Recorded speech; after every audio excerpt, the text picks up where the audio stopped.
Причиной храпа являются неувеличенные аденоиды, избыточный вес или неправильное положение тела во сне, а опасное нарушение функции дыхания, хроническая легочная гипервентиляция, которая усиливается в положении лежа и во сне, что приводит к отеку носоглотки, мягкого неба и появлению характерных звуков при дыхании. Если отек не сильный, то храп бывает только лежа, на спине, в противном случае храп появляется при любом положении тела.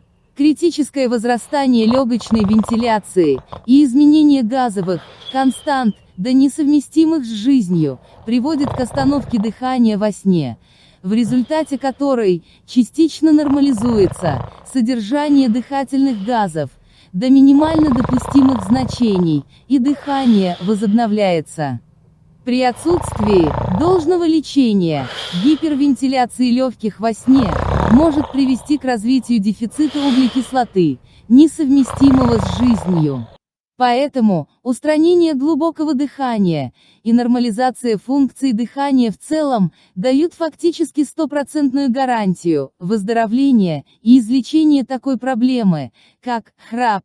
Для излечения необходимо устранить глубокое дыхание, гипервентиляцию легких, с помощью дыхательной гимнастики, побутейка, что позволит устранить отек мягких тканей носоглотки и устранить храп, а также устранить остановку дыхания во сне. Никаких операций не требуется. Избыточный вес значения не имеет, соблюдать диету не требуется. Храп не обязательно связан с тем, что дыхательные пути слишком небольшие, а, скорее всего, с тем, что объем дыхания слишком велик. Существует две формы храпа. Более простая форма – это тяжелое дыхание через рот, которое вызывает вибрацию мягкого неба. Вторая форма – это тяжелое дыхание через нос, которое создает турбулентность в носоглотке и ротоглотке, вызывая ограничение потока вдоха. Убеждение в том, что делать большие вдохи – это хорошо, обманчиво.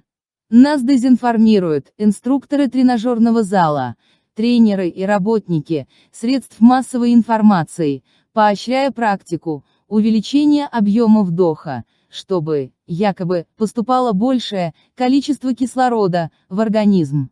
Путаница заключается в убеждении, что глубокий вдох – это большой вдох. Глубокий вдох – это вдох ребенка, и чтобы это увидеть, нужно понаблюдать за движением его живота. Большой вдох часто совершается через рот и обычно включает в себя движение грудной клетки. Эти виды вдохов совершенно различны. Почему большинство из нас на практике вдыхает слишком много воздуха? Первое – это переедание, которое увеличивает дыхательный объем. Обработанные пищевые продукты, как правило, имеют повышенную кислотность. Тело стремится поддерживать правильный pH крови и увеличивает дыхание для удаления диоксида углерода. Второе, во время разговора мы делаем глубокие вдохи, запасая тем самым воздух в легких для произнесения следующей фразы. Третье, в настоящее время малоподвижный образ жизни приводит к снижению производства углерода и, следовательно, к увеличению глубины дыхания. Четвертое, повышенная температура в помещении увеличивает дыхание. Поэтому можно смело сделать вывод, организму человека требуется определенное количество углерода для нормального функционирования.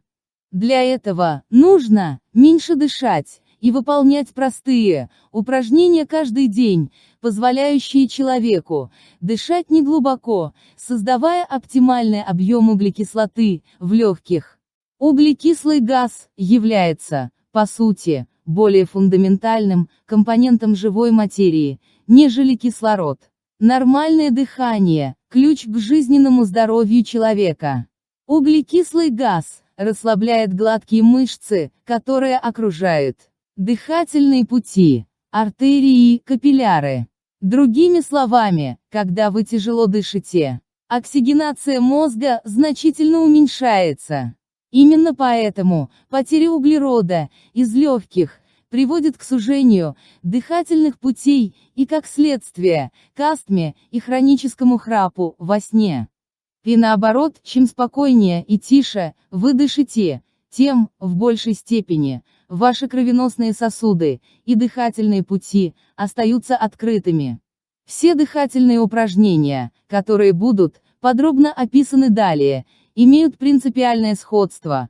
Это то, что дышать нужно меньше, в определенные периоды времени, дабы обратить вспять плохую привычку, вдыхать и выдыхать глубоко.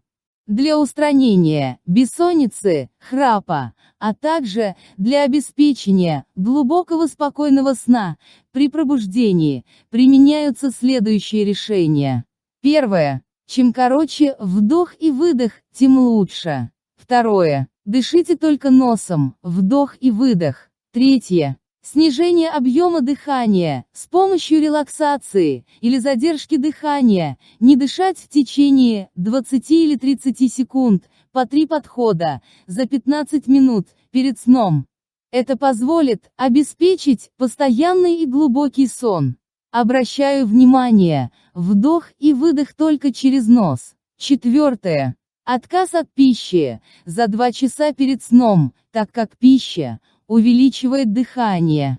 Пятое. Прохладная спальня, лучше всего, но не холодная. Высокие температуры усиливают дыхание. Шестое. Старайтесь не спать на спине. Вместо этого, спите на левом боку или животе. Седьмое. Убедитесь, что ночью ваш рот закрыт. Для этого используйте повязку или клеить бумажные изоленты, чтобы аккуратно держать свои губы вместе. Это позволит вам ночью дышать через нос. А через неделю вы увидите, как изменится жизнь к лучшему.